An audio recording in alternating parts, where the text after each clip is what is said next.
नमस्कार। आज बहुत भारी मन से आप सभी को एड्रेस कर रहा हूँ। आज मई 2 माराड स्मृति दिन है।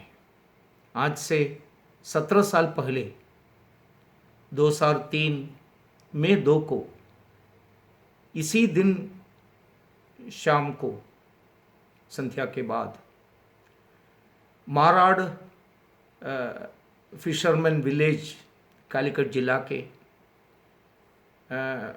वहाँ के हिंदू मछुआरों के ऊपर मुसलमान आतंकवादियों ने आक्रमण किया और 8 हिंदू युवाओं की जघन्य हत्या की।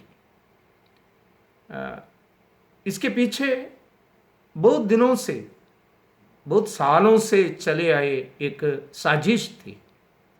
इसको सपोर्ट करने के लिए सत्ताधारी कांग्रेस उस समय के और साथ ही साथ विपक्ष में बैठे हुए मार्क्सिस्ट पार्टी के नेता लोग भी शामिल थे। ये क्यों ऐसा बता रहे हैं? इसका पूरा सबूत जो इन्वेस्टिगेशन किए हुए पुलिस के पास है, क्राइम ब्रांच के पास है, बाद में जो सीबीआई लोगों ने जो किया था, इसका जो जांच, ये पूरा सबूत है। लेकिन अभी भी इसका जो जिन्होंने इसका जो कॉन्स्पिरेसी में शामिल हुए हैं, कितने बड़े बड़े नेता लोग थे माराड विलेज के। अगर देखा है तो सामान्य लोकल लीडर्स से लेकर उस समय के एक केंद्र मंत्री तक इसमें शामिल हुए। They were all part of this cruel conspiracy. Another thing, there are a lot of police stations, I mean police pickets there in Marad because it is वो एक communally sensitive area था। उस 13 से ज़्यादा पिकेट्स थे। उसमें अगर आप सुनकर आपको हैरान लगेगा, केवल 12 या 13 पुलिसमैन थे उसी वक्त उस एरिया में। कुल मिलाकर 100 से ज़्यादा पुलिसमैन होना चाहिए था, लेकिन बहुत कम पुलिसमैन उस अनफॉर्चुनेट डे पर वहाँ ड्यूटी में थे। और एक बात सामान्यतः इस प्रकार के कम्युनली सेंसिटिव एरिया पर ड्यूटी लगाने के समय तो रूट समझने वाले लोकल पुलिसमैन भी उसमें होना चाहिए, ऐसा सामान्यतः कहते हैं। लेकिन एक भी पिकेट में एक लोकल पुलिसमैन नहीं थे। सत्ताधारी लोगों के साथ, कांग्रेस के साथ मुस्लिम लीग थे। वो मुस्लिम लीग के लोग और मार्क्सिस्ट पार्टी जो विपक्ष में बैठे हुए मार्क्सिस्ट पार्टी है, मार्क्सिस्ट पार्टी के एक सहयोगी दल इस नाते काम करने वाले एसडीपीआई, ये सेमिटिक आतंकवादी ग्रुप सब मिलकर ये सब किया है। इसको इंटरनेशनल रामिफिकेशंस भी हैं, विदेश से भी, विदेश के जो आतंकवादी ताकतें भी इसमें शामिल हुए थे। उस हत्या इतना जघन्य ढंग से हुआ है, पत्थर से लेकर बहुत ज्यादा रूड वेपन्स यूज करके हुए मार के ये 8 हिंदुओं की हत्या किया है। और ये सब करने के बाद जो तलवार लेकर, ये हथियार सब लेकर ये आतंकवादी जो अटैकर्स जो वहां के एक मस्जिद में जाकर वो रुके, विश्राम करने के लिए है क्या, या ये हथियार सब छिपवाने के लिए है क्या, लेकिन वहां गए थे। वो पहला जो शौक के बाद सही में वहां के जो हिंदू महिला लोग इकट्ठा होकर ये मस्जिद को उन्होंने घेराव किया था। लेकिन आए हुए पुलिस ये बेचारे महिला लोगों के, उनके पति, उनके पुत्र, उनके भाई, ये सब गए। वो ऐसे लोगों को, ऐसे लोगों की ऊपर पुलिस ने हमला किया, भगाया।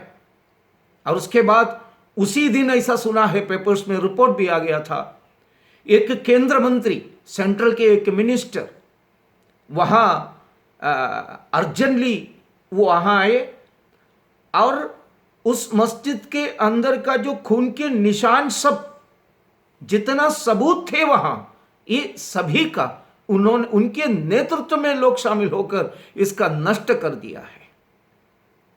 इसके बाद वहां के जो लोगों ने एक मांग उठाया, इसका जो जांच करने के लिए, इन्वेस्टिगेशन करने के लिए लोकल पुलिस को और क्राइम ब्रांच को देने से कोई फायदा नहीं होगा। क्यों नहीं है? ये इसके पीछे कांग्रेस और मार्क्सिस्ट पार्टी है।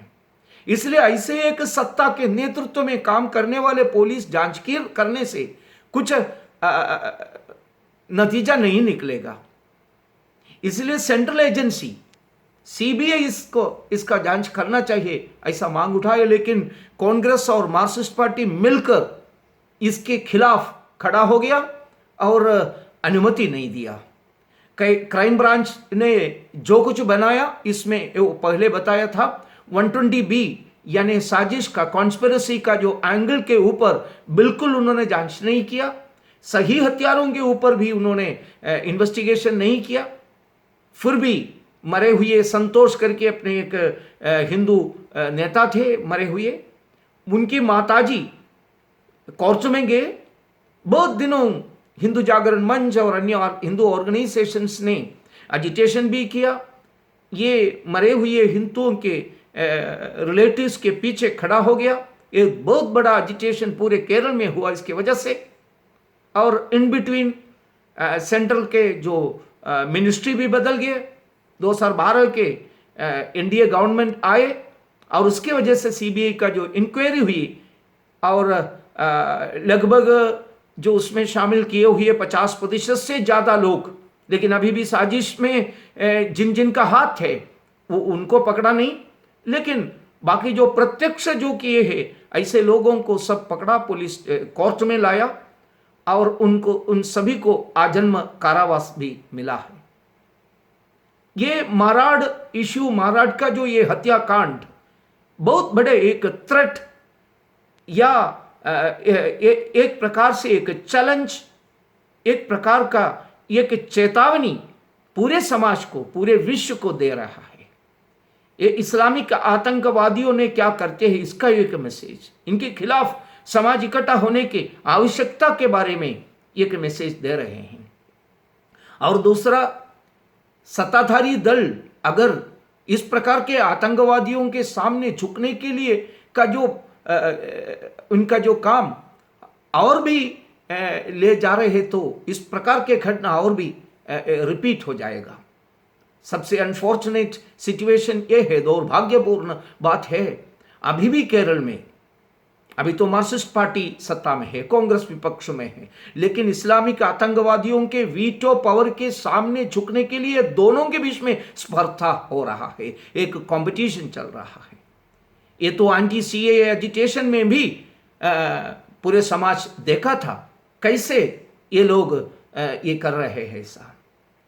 इसलिए हिंदू समाज इकट्ठा होने की आवश्यकता है। ये माराड स्मृति दिन पूरे समाज को ये चेतावनी दे रहा है, हिंदुओं के भविष्य अगर ठीक होना चाहिए तो ऑर्गेनाइज करके इस प्रकार के एंटी नेशनल एलिमेंट्स के खिलाफ खड़ा होना चाहिए। अच्छा एक संगठित प्रयास इस प्रकार के विषयों के बारे में जब होगा, तब जो मरे हुए वो आत्माओं को शांति मिलेगा। ऐसा करके मैं मेरा ये शब्द समाप्त कर रहा हूँ। जो 8 भाइयों ने जो मरे हुए मृत्यु हुई, उन सभी के पुण्य स्मृति में श्रद्धांजलि अर्पित करते हुए मैं विराम ले रहा हूँ। नमस्कार।